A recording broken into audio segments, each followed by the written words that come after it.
स्वागत है आपका क्रिएटिव आर्ट डिजाइन स्टूडियो में। नमस्कार, मैं हूं सुमित और इलस्ट्रेटर में हम देख रहे हैं पैकेजिंग डिजाइन। और पैकेजिंग डिजाइन में आज एक और बॉक्स को देखेंगे। आज हम देखेंगे fast food box. Fast food box के प्रिंटिंग के लेआउट को देखेंगे, जिसमें die line, crease line, bleed होगा। साइज भी लेंगे, एक आसान सा और बिगिनर स्टाइल में मैं आपको सिखाऊंगा। तो वीडियो पे पूरा बने रहिए, क्योंकि हम बहुत कुछ जानेंगे, बहुत कुछ सीखेंगे आज की वीडियो में। पर उससे पहले लाइक, सब्सक्राइब, शेयर और कमेंट करना कभी ना भूलें।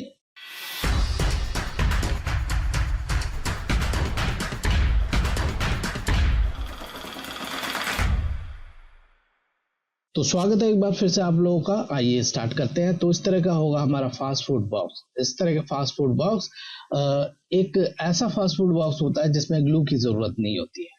इसे फोल्ड करके, लॉक करके एक बॉक्स की तरह बना दिया जाता है। बजट कम लगता है, खर्चा कम आता है और इसको रखना भी आसान होता है, क्योंकि ये चारों तरफ से खुल जाता है। तो ज्यादा क्वांटिटी में इसको बनाकर भी रखा जा सकता है, कम स्पेस लेता है काफी। तो अभी फेस्टिवल सीजन आ रहा है, इसकी बहुत ज्यादा डिमांड रहेगी। तो चलिए इसका डाई लाइन को बनाते हैं। तो साइज आपका क्लाइंट ही लेगा अगर प्रोफेशनली काम कर रहे हो, और अगर आप बिगिनर हो, प्रैक्टिस करना चाहते हो, तो जो साइज मैं बताऊंगा उसी साइज को लेकर आप प्रैक्टिस कर सकते हो। तो चलिए साइज देख लेते हैं। तो साइज मैंने यहाँ पे लिया है विड्थ 20 सेंटीमीटर, विड्थ हो गया ये, हाइट हो गया 10 सेंटीमीटर, हाइट हो गया ये, और लेंथ हो गया या फिर डेप्थ हो गया 5 सेंटीमीटर। ठीक है जी। तो चलिए इस साइज को मैं ले लेता हूँ यहाँ से, और इसकी मैं कॉपी कर लूँ ताकि मैं नए डॉक्यूमेंट में इसको पेस्ट कर सकूँ। फाइल में जाएंगे, न्यू में मैं क्लिक कर रहा हूँ। तो आ गए हम न्यू डॉक्यूमेंट में। सबसे पहले आ जाएंगे प्रिंट में, और कोई भी साइज ले लीजिए, कोई फर्क नहीं पड़ता आप क्या साइज ले रहे हो। प्रीसेट डिटेल्स में आकर कुछ नेम दे दीजिए, फास्ट फूड बॉक्स। ठीक है जी।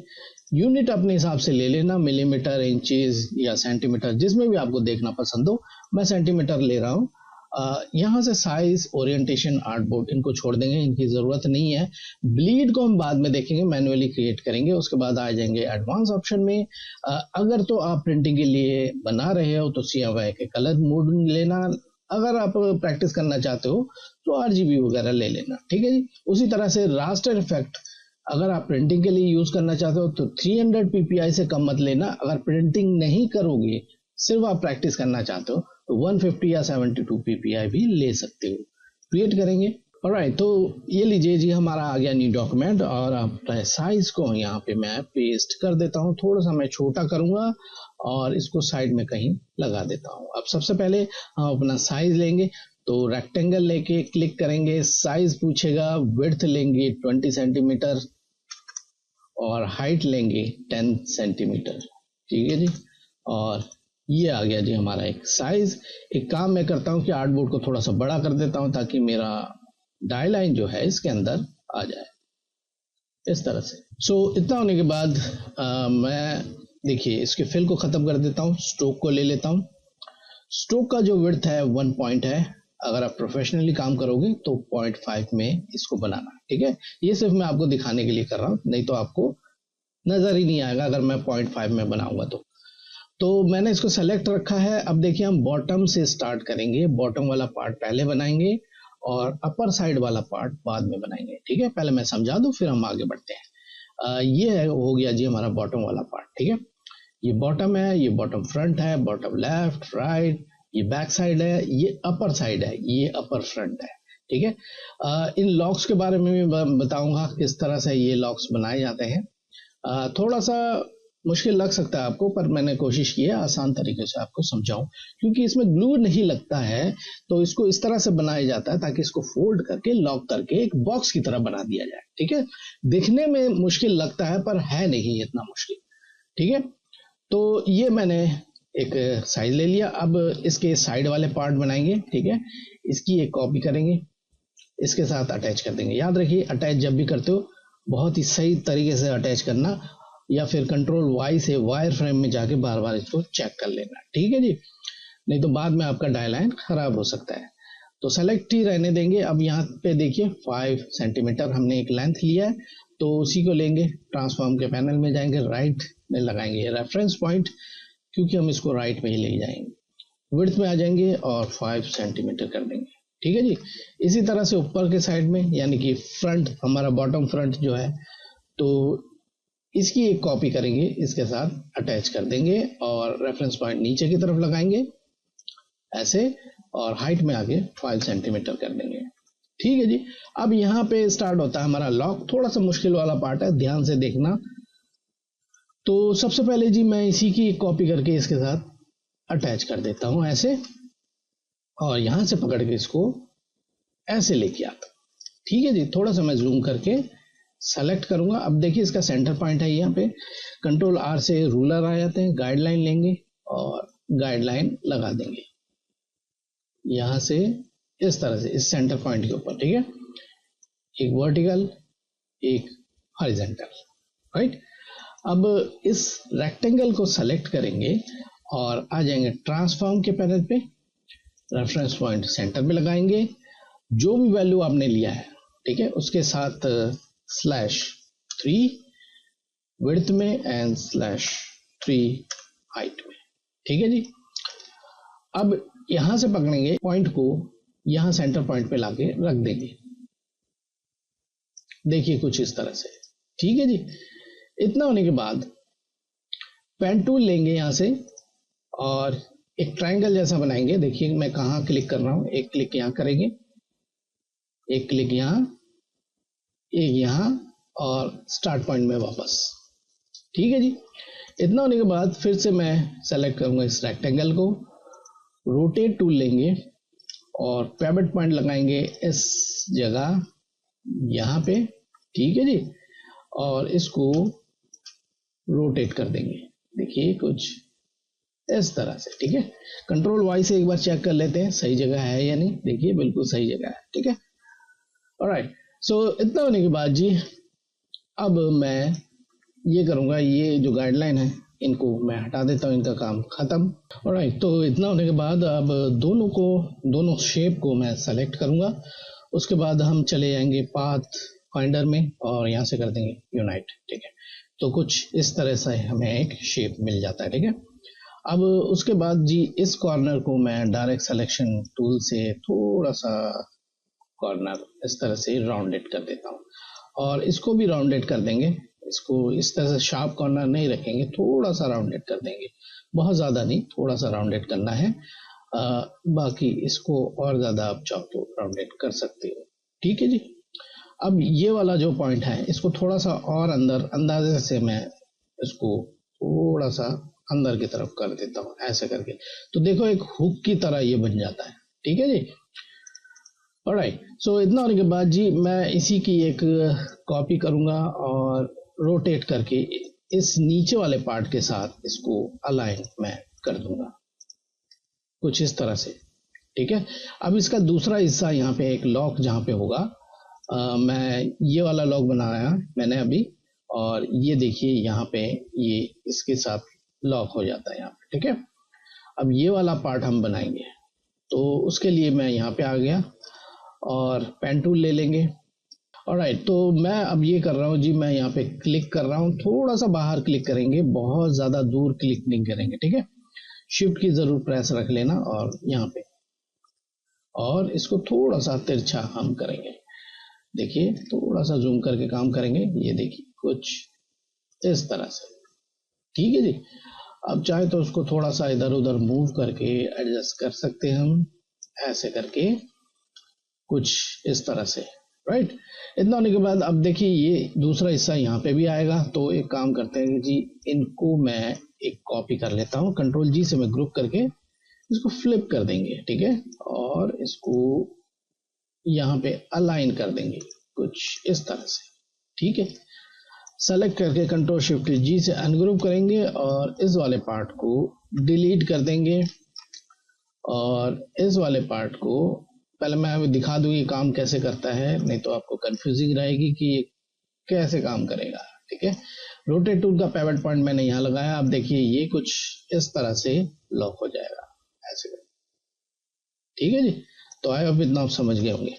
तो चलिए और आगे बढ़ते हैं। अब ये वाला एक लॉक, इस लॉक की भी एक कॉपी करेंगे और फ्लिप करेंगे और इसको इसके साथ अटैच कर देंगे ऐसे करके। ठीक है जी।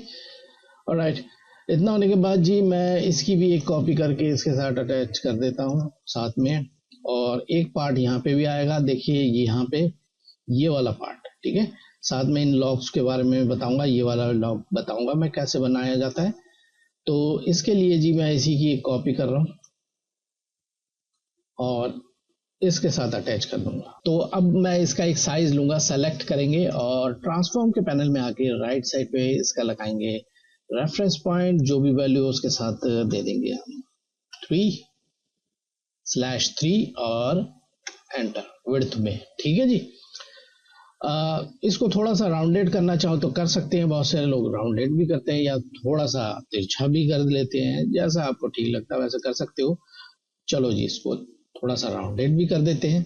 सेलेक्ट करके दोनों एंकर पॉइंट्स को कॉर्नर में आएंगे और यहां से कर देंगे 2 सेंटीमीटर, या फिर इससे थोड़ा सा कम भी कर सकते हैं। तो इसको कर देते हैं 1 सेंटीमीटर, इतना काफी है, इससे ज्यादा मत करना। ठीक है जी। अब यहाँ पे जो लॉक बनेगा, ये वाला लॉक, इससे पहले हमें ये वाला लॉक बनाना पड़ेगा।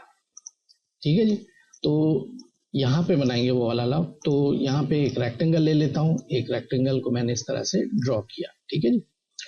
ड्रॉ करने के बाद इसका साइज ले लेंगे। तो साइज लेने के लिए जी रेफरेंस पॉइंट लगाएंगे सेंटर में, इसकी विड्थ लेंगे, विड्थ में आ जाते हैं 0.1 सेंटीमीटर, बस इससे ज्यादा मत लेना। ठीक है। और हाइट लेंगे, हाइट यहाँ पे ले लेते हैं 0.5 सेंटीमीटर, इससे कम ज्यादा भी हो सकता है हाइट, पर विड्थ उतना ही रहेगा। ठीक है जी। तो ये हो गया जी। ठीक है। अब एक इसी की कॉपी करके इसको रोटेट करेंगे, इसकी हाइट सेम रहेगा, विड्थ अब इसका चेंज कर देंगे। तो विड्थ में आ जाते हैं और 2.5 ले लेंगे इसका विड्थ, और इसके साथ अलाइन कर देंगे इस वाले पार्ट को। ठीक है। इन दोनों को सेलेक्ट करेंगे और कुछ इस तरह से अलाइन कर देंगे। ठीक है जी। अब इसको भी अलाइन करेंगे, पहले तो मैं इसको टॉप अलाइन कर लूं ऐसे करके। अब इसको मूव कराते हुए देखिए यहां लेके आएंगे, देखिए सेंटर पॉइंट जो है यहां पे आना चाहिए, बिल्कुल इस जगह। ठीक है जी। अब इसका दूसरा हिस्सा दूसरी साइड में लगाएंगे। तो इस वाले को ड्रैग करते हुए मैं इस जगह पे लगा देता हूं, ये देखिए कुछ इस तरह से। ठीक है जी। इतना होने के बाद अब इन दोनों को पहले तो ग्रुप करेंगे, Ctrl+G से ग्रुप कर देंगे। ठीक है जी। और इसको बाहर निकाल देंगे, डिलीट नहीं करेंगे, इसकी जरूरत पड़ेगी हमें। ठीक है। सो इतना होने के बाद इसका भी मैं एक कॉपी करके बाहर ही रख लेता हूँ, क्योंकि इसकी भी जरूरत पड़ेगी। अब मैं इन सबको सेलेक्ट करूंगा, देखिए ये वाले रेक्टेंगल को और इनको सेलेक्ट करके माइनस फ्रंट कर देंगे। तो ये देखिए कुछ इस तरह से लॉक बन जाते हैं। अब ये लोग, बहुत से लोग थोड़ा सा तिरछा भी करते हैं, चाहो तो कर सकते हो। इस वाले पॉइंट को सेलेक्ट करेंगे, 0.1 सेंटीमीटर इसको मूव कर देंगे अंदर की तरफ, तो ये कुछ इस तरह से तिरछा हो जाते हैं। ऑलराइट, तो इतना होने के बाद जी अब आ जाते हैं यहाँ पे अब ब्लॉक बनाएंगे। तो इसको मैं सेलेक्ट करके मूव करा के यहाँ लेके आता हूँ और रोटेट करा देंगे ऐसे करके। एक काम करते हैं, रोटेट कराने से पहले एक कॉपी और करके रख लेते हैं, और अब मैं रोटेट कराऊंगा इसको। रोटेट करा के इसके साथ अलाइन कर देंगे ऐसे और लेफ्ट में। ठीक है जी। अब लेके आते हैं इसको, इसकी भी एक कॉपी करेंगे और इसको भी रोटेट करेंगे ऐसे। अब इसको अलाइन कहाँ करना है, देखिए इसको अलाइन करना है इसके राइट एजिस में। ठीक है जी। देखिए कुछ इस तरह से ऐसे और मूव और राइट, ये देखिए इस तरह से आपने अलाइन करना है। अब चाहो तो इनको डिलीट कर दो, आप इनकी जरूरत नहीं है। ये भी थोड़ा सा तिरछा बनाना चाहो तो कर सकते हो, पर याद रखना है इसको अंदर की तरफ तिरछा बनाया जाता है। ठीक है। इसको ये साइड वाले में जो पार्ट आते हैं, इनका जो ये लॉक होता है, ये अंदर की तरफ से तिरछा होता है। तो यहां से मैं थोड़ा सा इसको 0.1 सेंटीमीटर अंदर की तरफ मूव कर देता हूं, ताकि ये लॉक रहे। ठीक है जी। कुछ इस तरह से होने के बाद अब आ जाता है जी यहाँ पे। तो यहाँ के लिए जी पहले तो मैं इसकी एक कॉपी कर लेता हूँ। ये एक साइड हमारा कंप्लीट हो गया, तो इसकी एक कॉपी करके कंट्रोल जी से मैं ग्रुप करूंगा, फ्लिप करेंगे और इसको यहां से पकड़ के यहां अटैच कर देंगे। ठीक है जी, कुछ इस तरह से। अब ये कंप्लीट हुआ हमारा बॉटम वाला पार्ट। ठीक है जी, ये जो बॉटम वाला पार्ट है ये हमारा कंप्लीट हुआ। अब अपर साइड में जाएंगे और अपर फ्रंट बनाएंगे। ठीक है, और यहाँ पे भी देखो आप लॉक होते हैं, इनको भी हम बनाएंगे। तो सबसे पहले जी मैं इतना सेलेक्ट करके पहले तो इसको अनग्रुप कर देते हैं, कंट्रोल शिफ्ट जी से अनग्रुप कर देंगे सबको, और इतने पार्ट को राइट क्लिक करके अरेंज बैक ले जाएंगे ताकि मैं इसको सेलेक्ट कर पाऊं। एक डुप्लीकेट करके यहाँ पे इसको अटैच कर देंगे। ठीक है जी, इतना होने के बाद इसका एक और डुप्लीकेट करेंगे ऐसे। ऑलराइट, तो ये वाला जो पार्ट है हमारा, ये वाला पार्ट है। ठीक है, इसका साइज ले लेंगे, साइज यही सेम ले सकते हो आप, चाहो तो इससे थोड़ा सा बड़ा भी ले सकते हो, पर ये साइज ही मैं ले रहा हूं। तो मैं इसको अलाइन कर देता हूं यहाँ पे और इसको पकड़ के इसके बराबर लेके आएंगे। ठीक है जी, अब चाहो तो इसको भी राउंडेड कर सकते हो आगे से, इतना सेलेक्ट करके यहाँ पे आ जाएंगे और 1 सेंटीमीटर इसको राउंडेड कर देंगे। कुछ इस तरह से हमें मिल जाता है। चाहो तो इसका यहाँ पे भी हम लॉक लगाएंगे क्योंकि यहाँ पे भी हमारा लॉक लग रहा है। ठीक है, इसी की एक कॉपी कर लेते हैं, यहाँ से ले लेते हैं कॉपी। पर याद रखना ये वाला जो तिरछा वाला पार्ट है अब बाहर की तरफ आएगा ऐसे। ठीक है जी, यहाँ से मैं ये वाले को ले लेता हूँ, एक तो मैं रखूँगा यहाँ पे क्योंकि यहाँ पे भी हमने लगाना है लॉक, और एक यहाँ पे। तो पहले इसको अलाइन करेंगे ऐसे और बॉटम में। ठीक है जी, अब इसको ले लेंगे, इसको इसके साथ टॉप पे अलाइन करेंगे, तो इसको टॉप पे अलाइन करेंगे ऐसे और यू। ठीक है जी, अब इसको डिलीट कर देंगे, इसकी ज़रूरत नहीं है। अब आ जाते हैं जी इस पे, इसको रोटेट करेंगे और इन दोनों को अलाइन कर देंगे, इनको इस तरह से अलाइन कर देते हैं। ऑलराइट, तो इतना होने के बाद जी इसकी भी एक कॉपी करके इसकी दूसरी साइड में हम इसको अलाइन कर देंगे। ये देखिए, ठीक है जी। अब इनको सेलेक्ट करके माइनस फ्रंट कर देंगे। ठीक है, और इसको सेलेक्ट करके पहले तो राइट क्लिक अरेंज फ्रंट में लेके आएंगे, दोनों को सेलेक्ट करेंगे, माइनस फ्रंट कर देंगे। ठीक है जी, डायरेक्ट सिलेक्शन टूल लेंगे, इसको भी थोड़ा सा तिरछा बनाएंगे और यहाँ से 0.1 सेंटीमीटर अंदर की तरफ, यहाँ से भी अंदर, और यहाँ आ जाए तो यहाँ से ऐसे और इस तरह से। ठीक है जी, कुछ इस तरह से हमारा लॉक यहाँ पे बन गया है। राइट, ऑलराइट, तो ये जो बचा है इसको मैं डिलीट कर रहा हूँ। ऑलराइट, तो इतना होने के बाद अब हम क्रीज लाइन को क्रिएट करेंगे। ठीक है, तो क्रीज लाइन के लिए एक न्यू लेयर लेंगे और नेम दे देंगे क्रीज लाइन। ठीक है जी, क्रीज लाइन, ये अंदर वाली लाइनों को हम सेलेक्ट करेंगे, तो क्रीज लाइन के लिए डायरेक्ट सिलेक्शन टूल लेंगे, शिफ्ट की प्रेस कर लीजिए और कुछ इस तरह से हम सेलेक्ट करेंगे। ठीक है, ऐसे, और फिर कुछ इस तरह से और ऐसे, फिर कुछ इस तरह से। ठीक है, इसको चेक करने के लिए कंट्रोल एक्स प्रेस करेंगे तो ये देखिए बीच वाले लाइन सारे गायब हो गए, सिर्फ बॉर्डर वाली लाइनें आपको नजर आएंगी। ठीक है, कंट्रोल जेड से वापस लेके आएंगे और कॉपी करेंगे इसकी, और क्रीज लाइन वाले लेयर को सेलेक्ट करके एडिट में जाके पेस्ट इन प्लेस कर देंगे। इसका चाहो तो कलर चेंज आप कर लीजिए। अब ये पूछा गया था कि इसका कलर चेंज करना जरूरी है, बिल्कुल जरूरी है। और ये भी पूछा गया था कि क्या इस क्रीज लाइन की जगह हम गाइडलाइन को ले सकते हैं। जी नहीं, उससे ये फर्क पता नहीं चलेगा कौन सा गाइडलाइन है कौन सा क्रीज लाइन है। तो हमेशा याद रखिए कि क्रीज लाइन और गाइडलाइन में फर्क करने के लिए क्रीज लाइन का कलर चेंज करना पड़ता है और क्रीज लाइन को हमेशा स्ट्रोक में रखना पड़ता है। ठीक है जी, गाइडलाइन में मत रखिए बिल्कुल। तो सेलेक्ट करेंगे ये वाला और यहाँ पे पहले तो मैं जाऊंगा कलर चेंज करने, क्योंकि मैं इसको प्रिंटिंग के लिए यूज नहीं कर रहा हूँ, तो इसलिए CMY के कलर मोड से मैं बाहर निकल रहा हूँ, HSB में जा रहा हूँ। और प्रिंटिंग के लिए आप यूज कर रहे हो तो मत करना ऐसे, HSB में ही रहना, ठीक है। आप चाहो तो ग्रीन ले लो, चाहो तो ब्लू ले लो, जो आपको ठीक लगता है वो ले लो, लेकिन थोड़ा सा डिफरेंस होना चाहिए। सेलेक्ट करके मैं स्ट्रोक में जाके इसको डैश लाइन में बदल दूंगा, 5 पॉइंट का एक डैश लाइन ले रहा हूँ, तो ये देखिए ब्लू कलर के डैश लाइन आपको चलते हुए नजर आ रहे होंगे, ठीक है। तो थोड़ा सा इसको डार्क ब्लू कर देता हूँ मैं, कुछ इस तरह से, राइट। तो ये दिख रहे होंगे आपको, ठीक है जी। चलो आगे बढ़ते हैं, और मैं अब क्रीज लाइन के बाद ब्लीड को क्रिएट करूंगा। तो ब्लीड के लिए एक न्यू लेयर मैं क्रिएट कर रहा हूँ और नेम दे रहा हूँ ब्लीड, ठीक है जी। पहले मैं इसको हाइड करके लॉक कर दूं ताकि ये इधर उधर मूव ना हो जाए। अब आ जाते हैं जी ब्लीड में। ब्लीड के लिए जी मैं सबको पहले तो ऐसे करके सेलेक्ट कर लूंगा, ठीक है।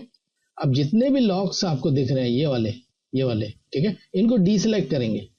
ये वाला डीसेलेक्ट हो गया, ये और ये वाला, ये और ये वाला, ठीक है जी। इसको चेक करने के लिए एक बार मूव करेंगे तो ये देखिए ये सारे यहीं पे रह गए, ठीक है। अंडू करेंगे तो इसको सेलेक्ट ही रहने देंगे, ठीक है। अब जाएंगे पाथ फाइंडर और यूनाइट कर देंगे इसको, देखिए ये यूनाइट हो जाता है। अगर आपने सही से अटैच नहीं किया है तो ये सही से कभी भी यूनाइट नहीं होगा। बहुत से सब्सक्राइबर कहते हैं सर नहीं हो रहा हमसे, ये कुछ गड़बड़ हो रही है इसमें, तो क्योंकि आपने सही से अटैच नहीं किया उन चीजों को। इसमें प्रैक्टिस आपको करना पड़ेगा, पहली बार में किसी से भी नहीं होता है, इसमें बार बार आपको प्रैक्टिस करना पड़ेगा, तभी सही से आप कर पाओगे, ठीक है। और चेक करने के लिए कंट्रोल वाई से वायर फ्रेम में जाके बार बार उसको चेक किया कीजिए। सो इतना होने के बाद जी अब इसको सेलेक्ट ही रखेंगे, आ जाएंगे ऑब्जेक्ट पाथ और यहाँ से लेंगे ऑफसेट पाथ और मिनिमम 0.3 सेंटीमीटर और मैक्सिमम आप कितना भी ब्लीड ले सकते हो, ठीक है। ओके करेंगे, देखिए एक ब्लीड चला आता है, इसको इस वाले लेयर पे नहीं रखेंगे, मैं ब्लीड वाले लेयर पे रखूंगा। तो एडिट में जाके इसको कट कर रहा हूँ और सेलेक्ट करके ब्लीड वाले लेयर को एडिट में जाके पेस्टिंग प्लेस कर देंगे, ठीक है। इसका कलर चेंज कर देंगे, इसका भी कलर चेंज करेंगे। बहुत से लोगों ने पूछा सर इसका किसी और कलर में रख सकते हैं, नहीं, इसको ब्लीड को हमेशा रेड कलर में ही रखा जाता है, ठीक है जी। किसी और कलर में रख देंगे तो वो जो प्रिंट करता है, जो प्रिंटिंग मशीन ऑपरेटर है, वो थोड़ा सा कंफ्यूज हो जाएगा, तो इसको हमेशा रेड में ही रखना, ठीक है जी। तो ये देखिए कुछ इस तरह से, राइट। इतना होने के बाद जी मैं इसको लॉक करके हाइड कर रहा हूँ। अब ये जो बचा है हमारा, ये हो गया हमारा डाई लाइन, ठीक है। तो इसको सेलेक्ट करके मैं राइट क्लिक करूंगा और मेक कंपाउंड पाथ कर देंगे और इसका नेम देंगे हम डाई लाइन, ठीक है जी, डाई लाइन। ये हो गया जी डाई लाइन। डाई लाइन को सबसे ऊपर रखेंगे ऐसे करके और ब्लीड को सबसे नीचे रखेंगे और क्रीज लाइन बीच में कहीं आएगा। मैं तीनों को लॉक कर देता हूँ। अच्छा एक काम करेंगे और कि इसका जो आर्टबोर्ड है बहुत बड़ा है, इतना बड़ा आर्टबोर्ड रखने की जरूरत नहीं है, मैं इसको छोटा कर देता हूँ कुछ इस तरह से और कुछ इस तरह से। सो आज की ट्यूटोरियल में हमने बनाया आज फास्ट फूड बॉक्स का प्रिंटिंग का लेआउट। नेक्स्ट ट्यूटोरियल जरूर देखना। नेक्स्ट ट्यूटोरियल में मैं इसी को डिजाइन कैसे किया जाता है वो बताऊंगा और सारी इंपॉर्टेंट बातें उसमें हम डिस्कस करेंगे। तो उम्मीद करता हूं कि आज का ट्यूटोरियल आपको जरूर पसंद आएगा। पसंद आए तो लाइक जरूर कीजिए, सब्सक्राइब नहीं किया फर्स्ट टाइम मेरे चैनल पे तो प्लीज सब्सक्राइब भी जरूर कर लीजिए। किसी भी तरह का क्वेश्चन हो इस वीडियो से रिलेटेड आप मेरे कमेंट सेक्शन में कमेंट कर सकते हैं। अगले पैकेजिंग डिजाइन की ट्यूटोरियल लेकर एक बार फिर से आऊंगा एक और नए टॉपिक के साथ। Thanks for watching.